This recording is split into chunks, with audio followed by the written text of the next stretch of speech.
Gracias por la invitación. Fue un desafío en su momento y fue más desafío hacerlo y organizarlo hoy día. Y la verdad es que espero que se convierta en una conversación interesante gracias principalmente a vuestra participación activa, porque lo que hoy día tengo más bien para compartir es un montón de dudas. Creo que si lo hubiéramos hecho un mes atrás es probable que hubiera tenido más seguridades, pero han pasado ciertas cosas en un mes intenso de seminario, congresos y etcétera, que han dado vuelta más preguntas, ¿no? Entonces, en un principio lo que quería era discutir el concepto de vulnerabilidad educativa. Sin embargo, mi propio camino de investigación, yo trabajo en un centro de investigación sobre vulnerabilidades y desastres socionaturales, y partí además el concepto de vulnerabilidad social trabajando lo asociado a pobreza y en política social. Entonces, por ahí... Y en educación trabajaba temas educativos, no necesariamente en vulnerabilidad, necesariamente. Entonces, mi encuentro en estos dos conceptos no es muy fácil. De hecho, es algo que yo no he resuelto, ¿sí? Traigo problema con eso. Entonces, al principio dije, ya, esto es una buena posibilidad de enfrentar el tema de la vulnerabilidad educativa propiamente tal, con todas las rabias que me daba el concepto, y interpelarlo fuerte. Y no me dio el cuero, porque me parece que está tan atravesado además de un conocimiento que yo ya dejé en el conocimiento de la escuela, que yo creo que les corresponde más a quienes están adentro de la escuela, pero que sí creo que puedo aportar mucho en la discusión sobre cómo el concepto de vulnerabilidad social se ha ido operativizando, racionalizando y convirtiendo en una racionalidad tecnocrática a favor de lo que yo llamo los nuevos miserables. Y por eso el título, digamos que es la propuesta de discusión. Por lo tanto, la parte educativa la dejo principalmente a la exposición que viene y veamos qué sale, ¿no? La propuesta es hacer una interpelación al concepto de vulnerabilidad social para ver si rinde o no rinde y para qué rinde. ¿Cuál es el problema que viene a resolver la vulnerabilidad cuando empieza a ser nombrada como problema social? ¿Desde dónde? ¿Sí? ¿Desde qué áreas de las ciencias, desde qué áreas de las problemáticas sociales aparece? Que es un poquito desde donde hemos trabajado. Y, por tanto, ¿cuáles son aquellos discursos que la van tensionando?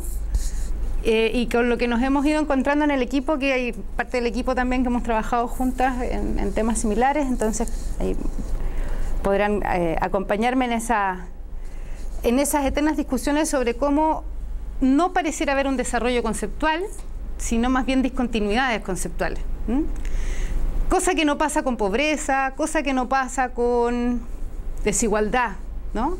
Cuando parte la vulnerabilidad como concepto que propone explicar un problema social, se pone en contraposición a dos situaciones muy distintas, ¿no? Parte originalmente justo en temas de desastre, ¿no? Su origen como concepto de vulnerabilidad es con los desastres socionaturales. La vulnerabilidad aparece entonces como una situación, una condición que hace que se traduce en un daño mayor cuando en el momento de una crisis, en el momento de una catástrofe que vamos a llamar además objetivamente igual para todos, ¿sí? Se convierte en desigual y se convierte en daños más para unos y daños menos para otros, ¿sí? Entonces la vulnerabilidad viene a explicar ese problema. ¿Cómo es posible que algo más objetivo que un huracán, digamos, imposible, porque parte con el tema de los huracanes en Estados Unidos, se traduzca en condiciones sociales y situaciones comunitarias, grupales, individuales y familiares a todos los niveles distintas? Entonces, ¿qué los hace más expuestos a esos daños? ¿Sí? Pero me voy a detener después en contarles un poquitito más de eso, pero estoy todavía tratando de explicarles por qué paso a esto, porque este paso de vulnerabilidad a vulnerables no fue casual, ¿sí? No es algo que la propuesta de vulnerabilidad como un concepto que luego se transforma en una teoría, en una forma de explicar para poder intervenir, le lleve naturalmente, ¿sí? No le lleva al... Es como decirles, la pobreza explica a los pobres, pero sabemos que cuando hablamos de superar pobreza no estamos diciendo eliminemos a los pobres, o por lo menos un poquito de cosa daría decirlo, ¿no? La desigualdad explica la desigualdad, no explica a los desiguales, Cuando yo hablo de desigualdad, estamos pensando en políticas sociales para la desigualdad, no para los desiguales, ¿sí? La exclusión, explicar la exclusión, es un concepto que propone políticas para problemáticas sociales relacionales. No está para los excluidos solamente, ¿no? Pero la vulnerabilidad nadie sabe qué es. Y en el fondo la mejor forma de explicarles es con los vulnerables, ¿no? Tiene una trampa ese concepto. Entonces la pregunta que nos hacemos en realidad, después de que el centro lamentablemente se llama vulnerabilidad, tenemos que hacernos cargo de ese tema.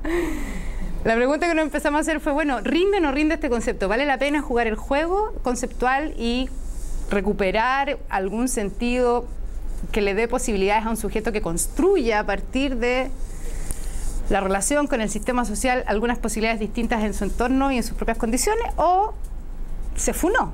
¿Sí? Bueno, eso es lo que todavía no sabemos, por eso digo que traigo el problema, digamos. De vulnerables a los nuevos miserables es un tercer paso que nosotros, un segundo paso, un tercer momento, digamos, conceptual, que, insisto, no es un desarrollo conceptual, sino que son discontinuidades en donde aparece en un quiebre a partir de 2005, bajo la lógica de enfoques de desarrollo y de protección social, una operativización. O sea, no hay un problema conceptual ahí. Hay una racionalidad tecnocrática que utiliza el concepto y lo convierte en la forma más conveniente de operativizar la focalización. Y por lo tanto la vulnerabilidad no solo ya se convierte en vulnerables, ya no es solo de una situación a una condición o un grupo de características que tienen ciertas personas, sino que además es un grupo de indicadores que me permite ver cuáles de esas personas son más vulnerables que otras para poder hacer eficiente los pocos y escasos beneficios que tenemos. Y ahí se nos arrancó el concepto original, ¿no? Entonces, esas caídas, eso yo creo que es una discusión política muy profunda, muy importante de dar en todas las áreas, ¿no? Porque ahí vulnerabilidad ha tenido distintos apellidos, está desde la ideológica, la ecológica, la educativa, la ambiental, la socioeconómica, etcétera. Sí, le han puesto, pero como propuesta de comprensión me parece que maneja más o menos los mismos ejes, que son los que quiero que vayamos viendo. Por lo tanto, estas continuidades y discontinuidades conceptuales a las que me refiero, las vamos a ver, propongo principalmente vulnerabilidad ante desastre, la vulnerabilidad socioeconómica, que son las que hemos estudiado más en el equipo, y la vulnerabilidad que estamos empezando a rastrearla en términos discursivos. Los enclaves del concepto, que es decir, aquellos ejes de análisis del concepto que nos permite ir comparando, viendo cómo se va moviendo el concepto, son la relación sujeto-sociedad que supone la vulnerabilidad. Es decir, cuando va cambiando algunas propuestas y en algunas no solo definiciones, sino que paradigmas más bien de la vulnerabilidad, nosotros decimos que hay un cambio, que se está hablando de una vulnerabilidad completamente distinta cuando vemos ahí que se está explicando no solo un sujeto distinto, sino que encierra una relación sujeto-sociedad que es distinta. Entonces es un eje, un enclave de análisis. Lo otro es su espacialidad, o sea, cuando aparece la vulnerabilidad se va distinguiendo de una definición a otra en función si está dentro o fuera, por decir así, pues la llamo espacialidad como para tener una idea principal. Y dentro o fuera a veces, sobre todo en temas de desastre, muy fuera, digamos así, muy ambiente, ¿sí? Lo escalar, digamos, pero no solo en términos sistémicos, a veces súper espacial, ¿sí? Si está dentro del sujeto, fuera del sujeto. En términos temporales va variando la definición de vulnerabilidad también en algunos paradigmas, o incluso no haciendo definiciones que expliquen o que expliciten necesariamente si la vulnerabilidad se da en cierto momento o no. Siempre hay un supuesto con respecto a si es previa a algún momento de riesgo, o es posterior al riesgo, o es construida por este riesgo, o es un producto social de la interacción entre el riesgo y otros factores. ¿Sí?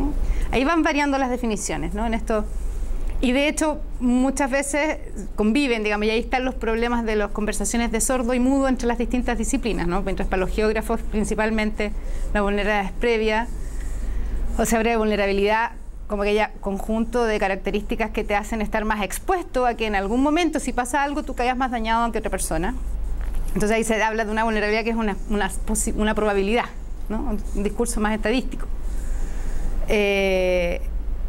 Mientras otro grupo de cientistas sociales van a estar pensando en la situación de construcción social de la vulnerabilidad como un grupo de factores concomitantes. La dinámica, ¿sí? ¿Qué tanto se puede cambiar? ¿Qué tanto va variando esta vulnerabilidad a lo largo del desarrollo del ciclo de vida o del desarrollo de una comunidad, desarrollo social? Y la racionalidad que la sustenta, ¿sí? Hay definiciones cuya racionalidad, como adelantaba hace un momento, es tecnocrática, está hecha para operativizar indicadores, y hay definiciones de vulnerabilidad que están bajo una racionalidad de economía política, hay otras que están en una racionalidad de filosofía política. Entonces, eso nos parecen que son enclaves interesantes y que los proponemos para el trabajo en educación también, ¿no? Ahí estamos empezando también, en educación estamos agarrando los textos y estamos viendo ahí, en función de eso, cuáles serían, porque en el fondo eso nos daría comprensión de cuáles son los márgenes de acción, en definitiva, posibles, no solo para el sujeto, ¿sí? Sino para los espacios, los intersticios relacionales, desde donde uno puede decir, aquí están participando distintas características que nos pueden ayudar a disminuir esta situación de posible riesgo, digamos. Aquí les ofrezco algunas de las definiciones que hemos ido trabajando o que se han ido revisando. La primera, el grado en que las diferentes clases sociales están diferencialmente en riesgo. Lo que quiero mostrar ahí es que cuando la vulnerabilidad aparece como concepto que en esta pregunta inicial, ¿no? ¿Cuál es el problema que viene a resolver la vulnerabilidad? Y entonces ese problema vale la pena ser explicado desde ese concepto o el concepto ya no da, ¿sí? En esa pregunta básica. Cuando se estaba enfrentando y discutiendo el tema de los desastres, ¿sí? ¿Por qué los desastres afectaban más a los pobres que a los no pobres? Se pone inmediatamente el problema en clases sociales. Yo quiero resaltar eso, porque una de las primeras definiciones que están en 1984, que después han sido retomadas principalmente en la línea de la geografía humana y de las ciencias sociales ligadas al mundo de la explicación de los problemas sociales en desastres, se retoma el concepto que originalmente nace como un concepto que explica un problema de clase. Y la vulnerabilidad es el grado en que las diferentes clases sociales están diferencialmente en riesgo. Es decir, viene a explicar un problema de relación entre las clases. Si hay que poner en esta primera enclave conceptual de análisis relación sujeto-sociedad, claramente no está en las personas, ¿sí? Y por lo tanto, lo que había que hacer ahí, y lo que hay que investigar, y lo que hay que apoyar, y lo que hay que intervenir, y por lo que hay que hacer política pública es por generar las condiciones para que las diferencias y la desigualdad entre las clases no sean las que permitan que algunos estén más dañados que otros. Así de duro, digamos, ¿no? Ese concepto es retomado en el área, no de los desastres, llega al tema del desarrollo, a ser un fenómeno, un concepto que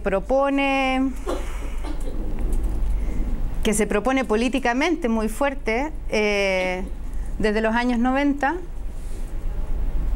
como parte del discurso de las políticas de desarrollo social y desarrollo socioeconómico, ¿sí? Es tomado desde ahí la vulnerabilidad y mantiene la lógica de que lo que importa es la discusión de clase o la relación con el sistema social en su conjunto, principalmente en el autor Robert Castell, que está bien circunscrito históricamente y temporalmente, digamos, o sea, físicamente, digamos. Francia y la discusión con el tema de la exclusión social. El problema que se quería resolver con ese concepto cuando penetra desde desastre a socioeconómico es más bien una discusión sobre la exclusión como concepto excluyente, ¿sí? Como categoría que en sí misma no da cuenta de un problema de tejido social, sino de poder, ¿sí? Que está una categoría que estaba resolviendo la situación en Francia en una lógica crítica, desde una perspectiva crítica bastante interesante, de manera cortando por lo sano, ¿sí? O sea, los que no están integrados al sistema entonces quedan fuera y preocupémonos del excluido, ¿sí? En esa lógica aparece la vulnerabilidad como un concepto de discusión. Hay unos textos maravillosos de Castel precisamente discutiendo la precariedad, ¿sí?, y el sufrimiento social como un problema social, ¿sí?, no como un sufrimiento del malestar del que aparece en el PNUD, que es lo que vamos a llegar al discurso, cómo esto se transforma acá en Chile, se presta y se agarra como el sufrimiento social francés, digamos, acá se transforma en malestar subjetivo. ¿Sí?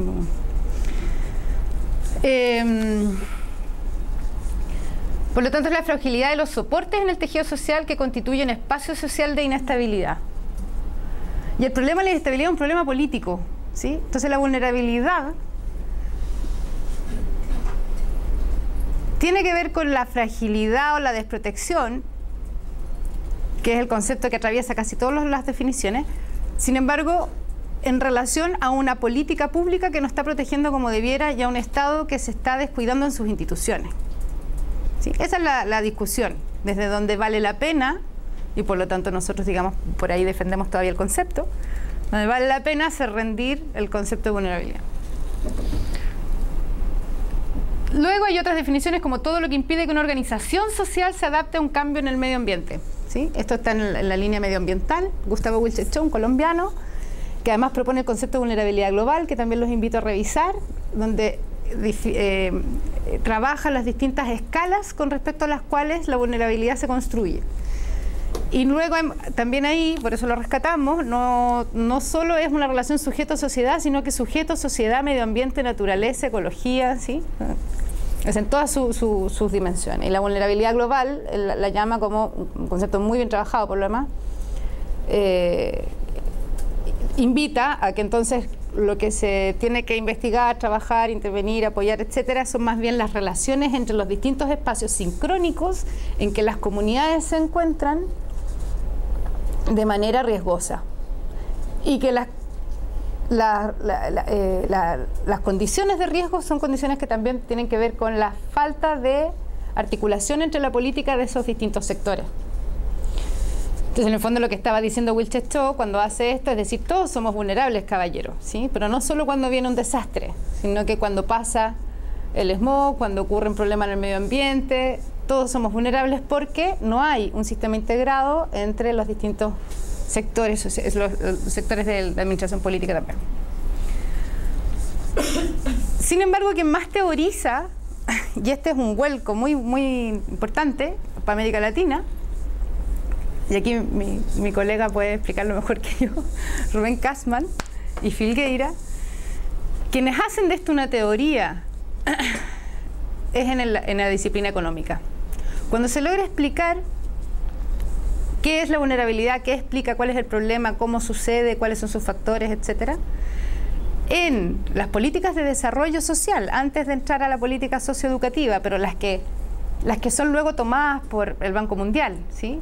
El primer texto de Kasman y Filgueira en 1999 que se llama Marco Conceptual de la Vulnerabilidad Social, teoría ABEO, define la vulnerabilidad para la CEPAL y de ahí ligerito pasa a todos los proyectos y programas de política social de América Latina. Y lo relacional de las clases sociales, lo relacional del tejido social, lo relacional de las distintas escalas que plantea Wilches-Chow se transforma más bien en la relación entre recursos del individuo, familia, comunidad y la estructura, que no es estructura social necesariamente, sino que es estructura de oportunidades, ¿no? La vulnerabilidad es el resultado de la desarticulación entre los recursos y la estructura de oportunidades, principalmente. Entonces, se encuentra conformado por una interrelación. El concepto de relación, entonces, aquí es cualitativamente distinto o epistemológicamente distinto. Y las esferas que incorpora esta relación, las únicas esferas a las que invita es a la estructura de oportunidades y a los recursos, que pueden ser activos o pasivos. Es una teoría, por lo tanto tiene muchos componentes. Esos recursos pueden estar activos o pasivos, pueden existir barreras que impiden esa articulación, pero la vulnerabilidad se disminuye en la medida que hay un puente. Se activan, se movilizan los recursos adecuados a la estructura de oportunidades pertinente. Estructura de oportunidades que en todo caso, como es amplia y debiera ser lo más amplia posible, está a cargo del Estado, del mercado y de la misma sociedad. Y en esa articulación es en la que hay que trabajar entonces, ¿sí? Si bien estos conceptos pueden ser muy reciclados y muy discutidos con los conceptos de Amartya Sen, que son más liberales del desarrollo, aquí hay una concepción de desarrollo que, no pretendiendo en sus orígenes ser liberal, entiende a un sujeto poseedor de recursos y posible de activar ciertos recursos. Sin embargo, la responsabilidad, y ahí, bueno, esto está para la discusión, la responsabilidad de que esa articulación no se dé en la teoría no queda claro, que queda solo en responsabilidad del sujeto. Pero sí aparece un componente subjetivo que no estaba muy explicitado en otras teorías, ¿no? Y ese componente subjetivo a veces aparece incluso como una barrera. O sea, las creencias culturales, por ejemplo, pueden ser una barrera para que la gente no llegue a visualizar una oportunidad que está apoyando su proceso de superación de vulnerabilidad o de enfrentamiento a la vulnerabilidad, por ejemplo, ¿no? De hecho, lo plantea en esos términos. El sujeto puede ser en sí mismo su propio enemigo, ¿no? Razones por las cuales las personas no acuden a los beneficios municipales, que es parte de la estructura de oportunidades del Estado y que podría superar en minutos su situación de vulnerabilidad en un momento crítico, puede ser por sus costumbres, por sus creencias, ¿no? Entonces, lo cultural aparece como una barrera y lo subjetivo, el sujeto aparece como... si bien no lo explica de esa manera y no es su intención, insisto, defiendo un poquito yo a Kastman en eso, el sujeto empieza a aparecer como el posible vulnerable, ¿no? El posible responsable de su vulnerabilidad. Políticamente, la CEPAL y la BID empiezan a hacer el Banco Interamericano del Desarrollo, empiezan a proponer, ingresan el concepto de vulnerabilidad a las políticas sociales de los distintos ámbitos educativos y otros, principalmente el de salud, ¿sí? Baja a salud y educación con el modelo, con la racionalidad de los factores, no la racionalidad estadística, que esa es la otra, creo que no sé si la mencioné cuando hablé de la racionalidad, pero que es la racionalidad estadística de los factores riesgo, factores protectores. Hasta ahora nadie había hablado de factores riesgo, factores protectores, o sea, eso no era un tema, digamos. De hecho, incluso hasta las teorías y las fórmulas, la relación con el riesgo a propósito de lo espacial, de lo interno-externo, el riesgo es más bien cercano a la amenaza, al peligro, ¿sí? La vulnerabilidad es esta condición, esta situación, no condición relacional. No es que la vulnerabilidad le lleve dentro de los factores de riesgo y tenga factores, ¿sí? Hay un momento que es una discontinuidad absoluta con una racionalidad que penetra y que penetra principalmente en un momento político histórico preciso, que es cuando se mete la BID en el cuento y pone la vulnerabilidad como contrapunto continuo de desarrollo económico de los países. Cuando pasa eso, se tiene que factorizar para poder operativizar y para poder tener indicadores para poder pasar las platas y evaluar los programas. Cuando pasa eso, empieza a hablarse de factores de riesgo, factores protectores, ¿sí? Y a lo mejor estoy saltándome un poquitito ahí, siendo un poco brusca en la definición, pero digámoslo, es un poco así. CEPAL estaba defendiendo aún en América Latina, que había puesto el concepto de la multidimensionalidad, ¿sí? Que confluye en el riesgo la probabilidad del individuo o de la comunidad de ser dañado a consecuencias de cambios o de permanencia, no solo de cambios, de situaciones externas como internas, ¿no? Sin embargo, BID pone según el grado de fragilidad de sus elementos. Los elementos son las personas, las familias, ¿no? Es decir, según el grado de fragilidad de su infraestructura, de su vivienda, de su actividad productiva, ¿sí? Ahí va una persona o empieza a mostrar, digamos, los indicadores a partir de los cuales se puede decir que alguien es más vulnerable que otro. Y esto, creo yo, que es lo que penetra y llega a la vulnerabilidad educativa. El IBE aparece después, estamos en el 2002. ¿Cuándo aparece el IBE? En el 90 y algo, ¿no? Es antes. Y después, cuando se hace el concepto de el SINAE, es el 2005. ¿Sí? Ahí, de hecho, quiero mostrar algo de eso. Ah, bueno, y como contrapunto, la bioética está planteando la vulnerabilidad, que es una definición que se escapa a cualquier otra, pero a nosotros nos encanta, porque en la Butler, el 2000, dice que es el resultado de una constitución social que expone a los cuerpos a la pérdida y a la violencia. Que es otra racionalidad, que es otra relación sujeto-sociedad, etcétera, ¿no? Entonces, haciéndolo un poco más rápido, la discusión para llegar al tema del SINAE, que me interesa. principalmente en desastres, no me voy a detener en eso, pero en desastres es donde aparece el concepto de resiliencia, ¿sí? Que después también es retomado en educación y en salud, ¿sí? Pero aparece complementario, ¿no? Complementario a la hemostasis, en todo un proceso para ver cómo las comunidades son las resilientes, ¿no? Para poder resistir a los cambios, a las catástrofes. Y las discusiones están más bien si la vulnerabilidad en el tema de la temporalidad, si es preexistente o es un producto social, y en el tema de la espacialidad, si está en interacción con el riesgo, más bien externo o interno. Esas son las discusiones ahí que se pueden dar. Pero cuando hay que medirla, quiero que vean continuidades con el tema educativo y con el tema social. ¿De qué depende finalmente la vulnerabilidad? De la protección, de la exposición, creencias y costumbres, vivienda. Estos son conceptos que aparecen en los distintos. De la sensibilidad del sistema, del crecimiento demográfico, de la falta de las políticas públicas, de la falta de reacción inmediata, del acceso al suelo, la falta de recursos, de la edad, del género, de la recuperación, del tipo de reconstrucción, de la participación escasa y de la infraestructura de la comunidad. O sea, cuando hay que analizar la vulnerabilidad, la multidimensionalidad queda más evidente. Y aquí no les voy a acusar, aburrir con esto, pero cuando se trata de indicadores, por ejemplo, en indicadores de base, indicadores generales, indicadores específicos, la educación es uno más de los indicadores de base de la vulnerabilidad social, así como la salud.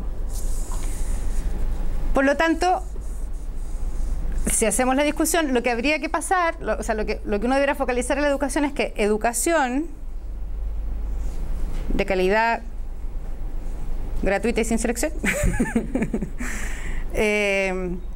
no puede superar vulnerabilidad en sí misma, sino en relación a los procesos de salud a nivel comunitario, en términos de clases sociales, para una lógica de desarrollo que ha sido previamente discutida o acordada por un país que pretende superar vulnerabilidad. Por eso les digo que yo llego con problemas cuando hablo de vulnerabilidad educativa, porque en el fondo como que llegar ahí, es ¿qué se resuelve ahí? Digamos, no. Si el problema es una discusión país, necesariamente es una discusión país. Entonces, lo que está detrás es que en algún minuto se le pasó la pelota a la escuela de que se resolviera en la escuela la vulnerabilidad que no se resuelve en el país. Y se ocupó la misma lógica factorial del discurso de salud. Entonces, se aplica factores de riesgo, le lleva factores protectores, y se atribuye, digamos, que en la escuela se resuelva y se baja además el concepto de desarrollo al desarrollo de ciclo de vida.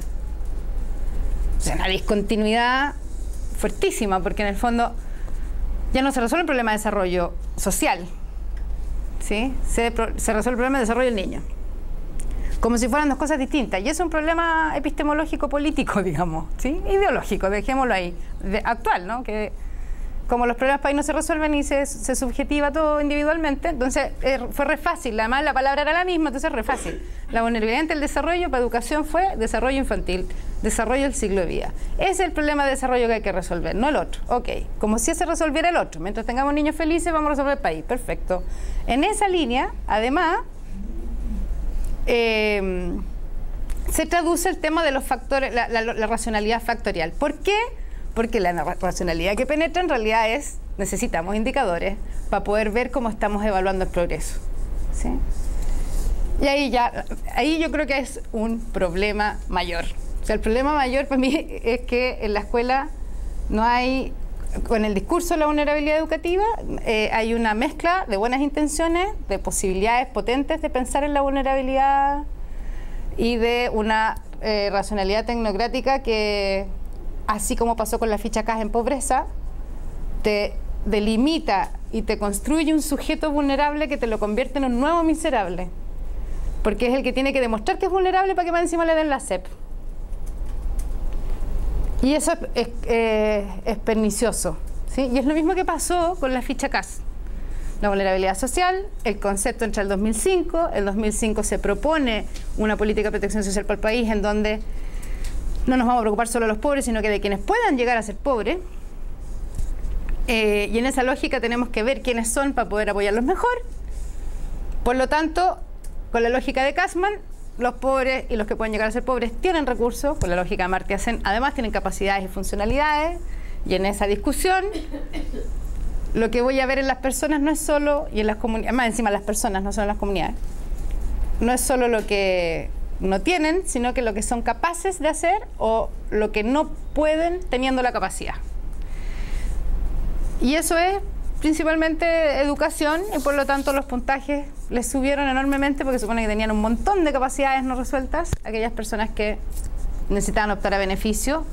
Por lo tanto, la dinámica perversa fue que las personas que eran vulnerables y no pobres preferían ser pobres para poder tener los beneficios que la vulnerabilidad castigaba. La introducción en Chile del concepto de vulnerabilidad en la política fue catastrófica por el mal uso de un instrumento que focaliza hasta el día de hoy con la ficha de protección social de manera perversa, que genera relaciones de ruptura en el tejido social y que convierte a las personas en los nuevos miserables, ¿no? En quien tiene que demostrar miseria, como dice la Fundación para la Superación de la Pobreza en ese estudio que hicimos nosotros. Entonces creo que en la educación, de eso después les puedo contar si les interesa más, pero creo que en la educación la lógica de la racionalidad del IBE y de la CEP, digamos, que instala en el mismo año además el concepto de vulnerabilidad con la ley de subvención preferencial, que es la misma lógica de la ficha, que cuando pasa la ficha acá la ficha de protección social, puede tener los mismos efectos perversos. Quiero terminar para no tomar mucho. Por lo tanto, las discontinuidades es que cuando la pobreza es un problema de la riqueza y cuando la desigualdad es un problema que se resuelve con la igualdad, en la vulnerabilidad se ha dicho de todo para el otro lado. ¿Cuál es el contrario de la vulnerabilidad? ¿Sí? De la exclusión en la inclusión, sí, pero la vulnerabilidad es un concepto tramposo. ¿Cuál es el contrario de la vulnerabilidad? La primera lógica es la seguridad, ¿sí? Soy vulnerable porque estoy frágil, expuesto, una comunidad está frágil y expuesta, por lo tanto la seguridad y la protección, que es la primera lógica del desastre, ¿no? Superaría la vulnerabilidad. Pero luego cuando de los desastres pasa al ámbito de la discusión del Banco del BID, cuando pasa al ámbito de la CEPAL, cuando pasa al ámbito del PNUD, la discusión ya no es el problema de la seguridad, necesariamente la protección social, sino la no pobreza. La vulnerabilidad que importa es la exposición a ser pobre, ¿sí? El contrario de la vulnerabilidad no es estar bien, el contrario de la vulnerabilidad es no estar mal, ¿sí? El PNUD pone como contrario la vulnerabilidad del desarrollo, o sea, la vulnerabilidad se supera con un desarrollo social, económico y humano. Otros discursos van al bienestar, incluso en términos de bienestar subjetivos individuales, y otros discursos a la calidad de vida. Y ahí está, yo creo y creemos, una discusión pendiente, como para decir, cuando queremos hablar de vulnerabilidad, ¿cuál es, frente a qué opuesto, entre comillas, por decir así, vamos a discutirlo? Aquí hay algunas cosas de la CEPAL, yo creo que lo dejaría ahí y proponer como procesos de los cuales la educación es importante que se haga cargo, son los procesos de individuación y subjetivación que se dan en sociedades que vulneran. Y por lo tanto la educación o la escuela como una institución de esa sociedad es un engranaje, digamos, parte de esta vulnerabilización, digamos, de sujetos cuyo mayor efecto, los que hemos investigado hasta ahora, principalmente están en la individualización del riesgo, ¿sí? O sea, que logran gestionar. Esa es la otra racionalidad, la racionalidad del management, ¿no? Cuando el riesgo, la vulnerabilidad se logra gestionar, el sujeto y el individuo asume la gestión por esfuerzo propio, ¿no? Y eso es principalmente lo que hemos ido trabajando. Y esto es invitarlos a leer el texto, por lo cual yo creo que estas discusiones que nosotros proponemos tienen que ser abordadas con urgencia.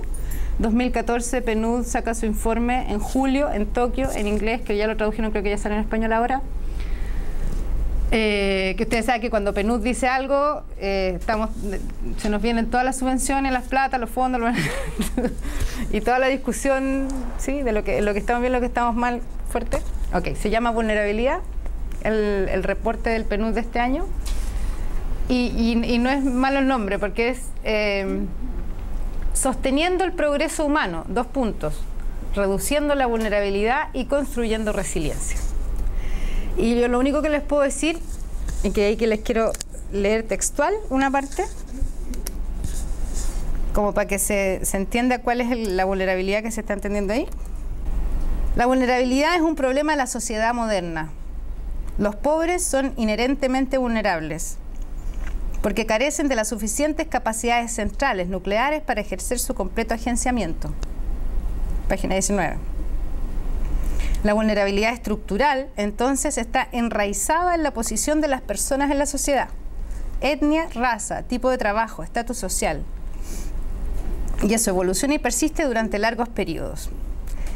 Propone la calidad de vida como resolución de la vulnerabilidad, pero claramente la discusión sobre cuál es la relación entre sujeto y sociedad está interesantemente discutible, digamos, porque creo que ahí traduce lo mismo que se pasó a la escuela en el concepto de vulnerabilidad educativa, que es el tema de cambiar el concepto de justicia que tenía a la base la vulnerabilidad en el origen por igualdad de oportunidades. Y ese cambio también es otra bajada que me parece complicada.